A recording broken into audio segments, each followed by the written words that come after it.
Hi, thanks for joining me for another story. Today I have a story for you about being who you are and knowing that you are special and not really listening too much or thinking too much about what other people think of you. This is a story called You Are Special by Max Lucado, and the illustrations are by Sergio Martinez. You are special.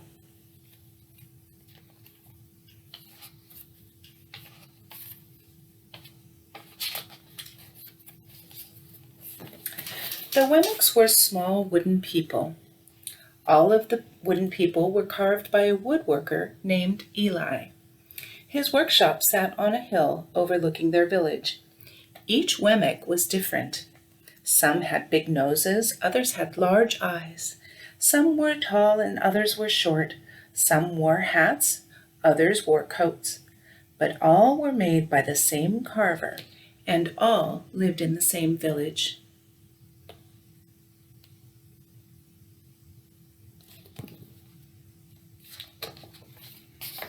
And all day, every day, the Wemmicks did the same thing. They gave each other stickers. Each Wemmick had a box of golden star stickers and a box of gray dot stickers. Up and down the streets all over the city, people spent their days sticking stars or dots on one another. The pretty ones, those with smooth wood and fine paint, always got stars. But if the wood was rough or the paint chipped, the Wemmicks gave dots.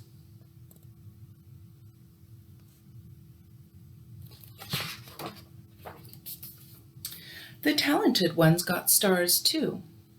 Some could lift big sticks high above their heads or jump over tall boxes. Still others knew big words or could sing pretty songs. Everyone gave them stars. Some Wemmicks had stars all over them. Every time they got a star, it made them feel so good. It made them want to do something else and get another star. Others, though, could do little. They got dots.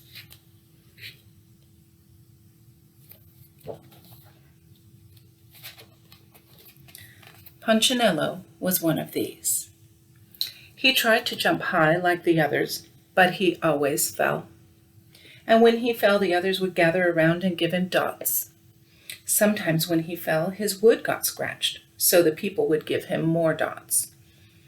Then, when he would try to explain why he fell, he would say something silly, and the Wemmicks would give him more dots. After a while, he had so many dots that he didn't want to go outside. He was afraid he would do something dumb, such as forget his hat or step in the water, and then people would give him another dot. In fact, he had so many gray dots that some people would come up and give him a dot for no reason at all.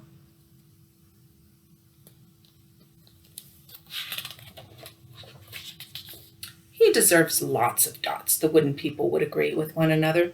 He's not a good wooden person. After a while, Punchinello believed them. I'm not a good Wemmick, he would say. A few times he went outside, he hung around other Wemmicks who had a lot of dots. He felt better around them.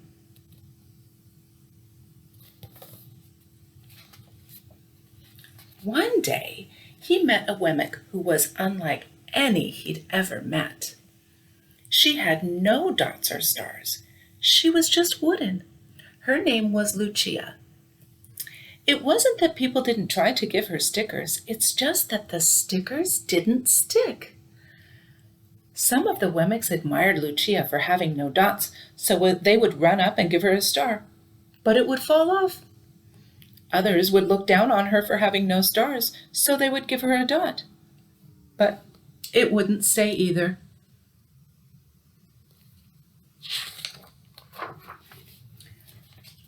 That's the way I want to be, thought Punchinello.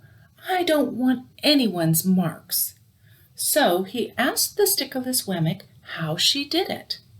It's easy, she replied. Every day I go see Eli. Eli? Yes, Eli, the woodcarver. I sit in the workshop with him. Why? Why don't you find out for yourself? Go up the hill, he's there." And with that, the Wemmick who had no stickers turned and skipped away.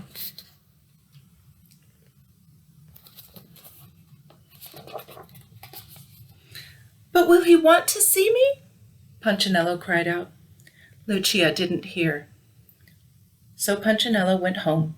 He sat near a window and watched the wooden people as they scurried around, giving each other stars and dots. "It's not right," he murmured to himself, and he decided to go see Eli.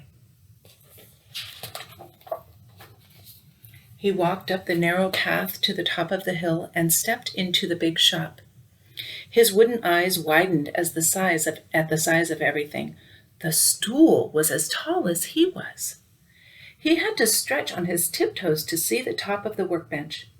A hammer was as long as his arm. Punchinello swallowed hard.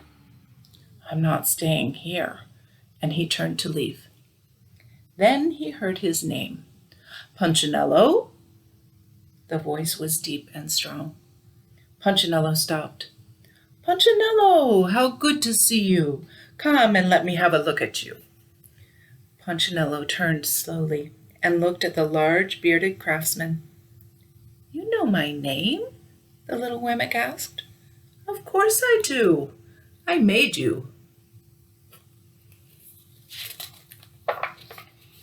Eli stooped down and picked him up and set him on the bench.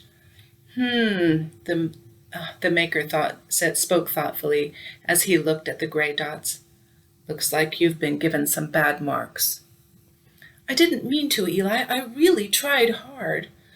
"Oh, you don't have to defend yourself to me, child. I don't care what the other Wemmicks think." "You don't?"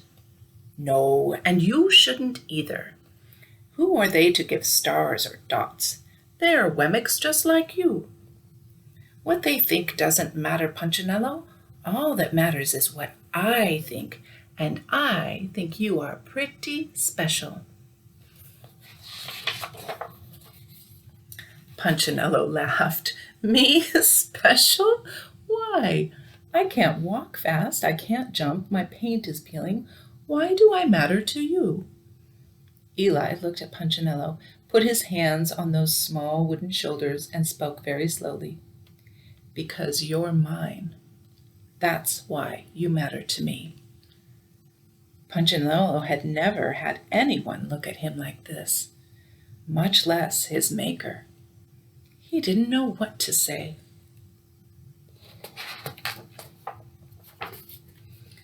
"Every day I've been hoping you'd come," Eli explained. "I came because I met someone who had no marks," said Punchinello. "I know. She told me about you." "Why don't the stickers stay on her?" The maker spoke softly. "Because she has decided that what I think is more important than what they think. The stickers only stick if you let them." "What?" "The stickers only stick if they matter to you. The more you trust my love, the less you care about their stickers." "I'm not sure I understand."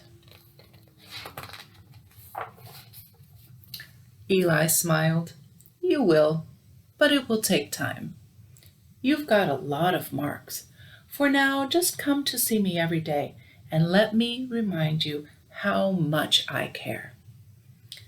Eli lifted Punchinello off the bench and set him on the ground. "Remember," Eli said as the Wemmick walked out the door, "you are special because I made you, and I don't make mistakes." Punchinello didn't stop, but in his heart he thought, "I think he really means it." And when he did, a dot fell to the ground. And that is the end. I just think that's a really wonderful story about being okay no matter what other people say about you. Just be your best self. All right, thanks for joining me, and I hope to see you again. Have a wonderful day. Stay well. Bye-bye.